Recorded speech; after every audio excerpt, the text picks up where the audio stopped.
sommaire de cet épisode, nous allons parler de Twitter qui a été censuré en Turquie et de la Xambox de Xamance qui sert à archiver et conserver vos documents.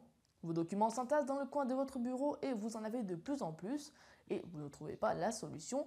Xamance a conçu la Xambox qui vous servira à archiver toutes vos factures, vos lettres, vos cartes de visite, etc. Le principe est assez simple, vous positionnez votre document dans la Xambox et appuyez uniquement sur un bouton et hop, le scan de votre document est lancé. Vos scans seront par la suite sauvegardés dans un cloud, il faudra s'inscrire sur le site Xambox Anywhere. C'est rapide, c'est assez simple. Xamance ne s'est pas arrêté là car la Xambox mémorise ainsi tous les mots de votre document que vous avez scanné et sauvegardé par la suite. C'est-à-dire que dès que vous cherchez par exemple une facture du mois dernier, vous n'avez qu'à composer un mot-clé sur votre PC ou votre smartphone. Par exemple, je ne sais pas, facture 2014. Et ensuite, tous les scans que vous avez fait, par exemple avec le mot-clé dedans facture 2014, vont apparaître et vous retrouverez plus facilement vos factures. Bien sûr, je dis la facture, mais vous pouvez mettre par exemple des cartes de visite, je ne sais pas, des cartes d'identité, n'importe. Vous pouvez mettre tout ce que vous voulez. Avec la Xambox, on a la possibilité d'avoir des bacs de rangement pour stocker vos feuilles, vos cartes, comme je vous l'ai expliqué. Bien sûr, avec cela, on doit y rajouter un abonnement. Il y en a 3 en question. Donc, on a l'abonnement gratuit où on a une capacité de stockage de 2000 pages.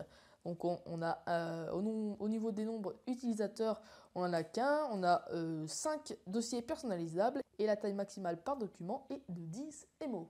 Ensuite, on a l'abonnement à 4,90 € par mois. On a une capacité de stockage donc illimitée. On a un utilisateur.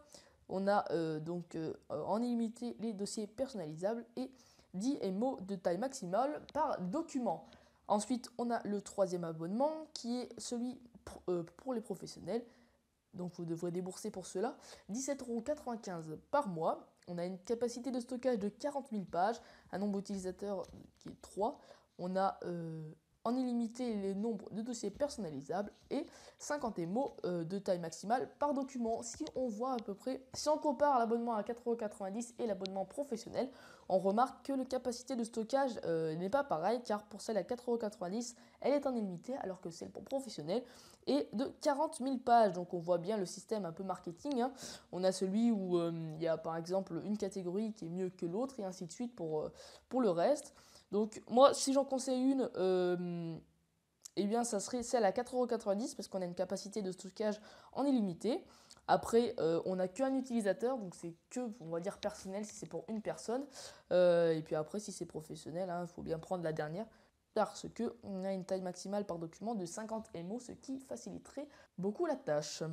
Maintenant, nous allons attaquer le deuxième sujet qui est Twitter qui a été censuré en Turquie. Il y a à peu près une semaine de cela, nous venions d'apprendre que Twitter a été clos en Turquie par le Premier ministre Recep Tayyip Erdogan en raison d'une publication d'enregistrement d'écoute téléphonique mettant M. Erdogan en cause dans un scandale de corruption. Le Premier ministre Erdogan a dit devant des milliers de partisans, je cite, « Nous allons supprimer Twitter, je me moque de ce que pourra dire la communauté internationale et ils verront la force de la Turquie. » Bien sûr, du côté des responsables clientèle de Twitter, ils ont indiqué que sur leur site, comment contourner le blocage de Twitter via le service texte du réseau de téléphone mobile. Ensuite, un tribunal administratif a jugé que le blocage du site Twitter est contraire à la loi.